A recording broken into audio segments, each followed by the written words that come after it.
വയനാട്ടിലെ മുണ്ടക്കൈ ചൂരൽമല ഉരുൾപൊട്ടൽ ദുരന്തം കേരളം കണ്ട ഏറ്റവും ദാരുണമായ ദുരന്തങ്ങളിലൊന്നാണ്. വീടുകളും ജീവിതോപാധികളും രേഖകളും സ്വപ്നങ്ങളും ഒറ്റ നിമിഷം കൊണ്ടില്ലാതായപ്പോൾ രാഷ്ട്രീയ ഭിന്നതകളെ മറന്ന് നാട് ഒറ്റക്കെട്ടായി നിന്നു.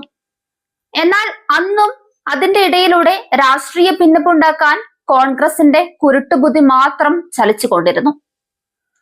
വയനാട് മുണ്ടക്കൈ ചൂരൽമല ഉരുൾപൊട്ടൽ ദുരന്തത്തിൽ സർവ്വതും നഷ്ടപ്പെട്ട മനുഷ്യരെ ചേർത്തു പിടിക്കുന്നതിനു പകരം മഹാദുരന്തത്തെ പോലും രാഷ്ട്രീയ ലാഭത്തിനും പണമുണ്ടാക്കാനുമുള്ള മാർഗമായി കാണുന്ന കോൺഗ്രസ് നിലപാടാണ് സമീപ ദിവസങ്ങളിലെ പ്രധാന ചർച്ചാ വിഷയം. കോൺഗ്രസിന്റെ നിലപാടുകൾ അങ്ങേയറ്റം പ്രതിഷേധാർഹമാണെന്ന് തുറന്നടിച്ചിരിക്കുകയാണ് പൊതുവിദ്യാഭ്യാസ മന്ത്രി വി ശിവൻകുട്ടി.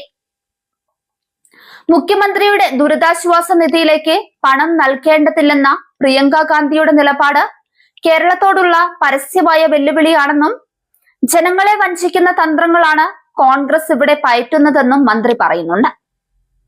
ദുരന്തബാധിതർക്ക് വീട് നിർമ്മിച്ചു നൽകുമെന്ന് പ്രഖ്യാപിച്ച് കോടികൾ പിരിച്ചെടുക്കുകയും എന്നാൽ 19 മാസം പിന്നിട്ടപ്പോൾ ഒരു കല്ല് മാത്രമിട്ട് ജനങ്ങളെ വഞ്ചിക്കുകയുമാണ് കോൺഗ്രസ് ചെയ്തത്.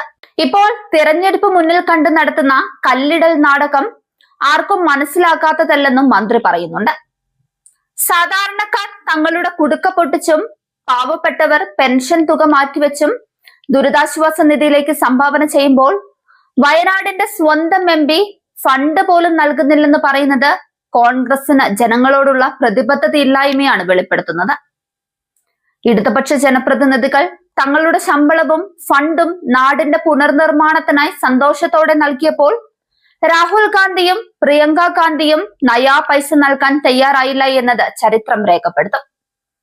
നാട് ഒറ്റക്കെട്ടായി നിൽക്കേണ്ട അതീവ ഗുരുതരമായ സാഹചര്യത്തിൽ സർക്കാരിനെ കുറ്റപ്പെടുത്താനും ദുരിതാശ്വാസ നിധിയിലേക്ക് പണം നൽകരുതെന്ന് പ്രചരിപ്പിക്കാനും കോൺഗ്രസ് നേതാക്കൾ മുതിരുന്നത് ദുരന്തബാധിതരോടുള്ള ക്രൂരതയാണ്. കർണാടക സർക്കാർ നൽകുന്ന ഔദ്യോഗിക സഹായം പോലും സ്വന്തം ഇടപെടലായി ചിത്രീകരിക്കുന്നത് കോൺഗ്രസിന്റെ രാഷ്ട്രീയ പാപ്പരത്തമാണ് വ്യക്തമാക്കുന്നത്. കോൺഗ്രസിനെ സംബന്ധിച്ചിടത്തോളം ദുരന്തത്തെക്കാൾ വലുത് പണമാണെന്നും ജനങ്ങളെ വഞ്ചിക്കുന്ന ഈ കളക്ഷൻ രാഷ്ട്രീയം കേരളത്തിൽ വിലപ്പോകില്ലെന്നും മന്ത്രി പറയുന്നുണ്ട്. ദുരന്തബാധിതരുടെ കണ്ണുനീരിൽ ലാഭം കൊയ്യാൻ നോക്കുന്നവർക്ക് കേരളത്തിലെ പ്രബുദ്ധരായ ജനങ്ങൾ ഉചിതമായ മറുപടി നൽകുമെന്നും മന്ത്രി വ്യക്തമാക്കുന്നുണ്ട്.